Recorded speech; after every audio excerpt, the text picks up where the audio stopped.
Ngayong araw nga ay samahan niyo kami mga ka-Rides Moto. Dahil wala tayong pasok, ay naisipan ko na rin magpagupit ng buhok dahil sa sobrang haba. Medyo nagmamadali kami dito mga ka-Rides Moto dahil makulimlim yung ulap. Alam niyo ba mga ka-Rides Moto, ito lang tuwing day off ko is nagagawa ko yung mga bagay na gusto namin.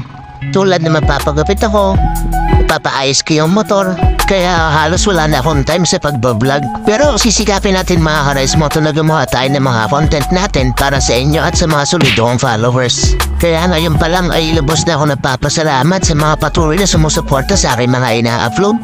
At para naman sa mga katulad ko na sisimula pa lang bilang isang content creator is huwag lang ngayon sumuko mga ka-Rides Moto. Gawin niyo kung ano yung magpapasaya sa inyo. Nakarating na pala tayo dito mga ka-Rides Moto kung saan ako nagpapagupit. By the way, sa mga gusto na magpagupit dito mga ka-Rides Moto, dito lang pala yung natagpuan sa may bagong silang katabi ng Metro Plaza. At ang pangalan nga pala ng barbershop na pinagpapagupitan ko mga ka-Rides Moto is yung VIP Barbershop. By the way mga ka-Rides Moto, nasa second floor pala ang shop nila. Kala mo ikaw lang marunong ha? Ito ka. A few moments later.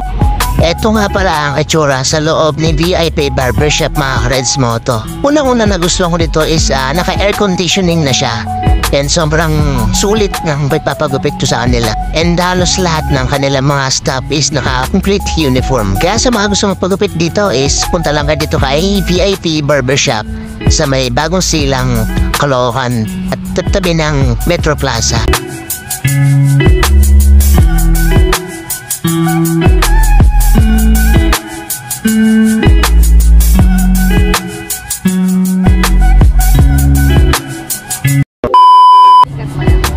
Dito ay pauwi na tayo mga ka-Rides Moto and maraming salamat sa mga solidong followers at sa mga bago pa lang sa aking YouTube and Facebook page.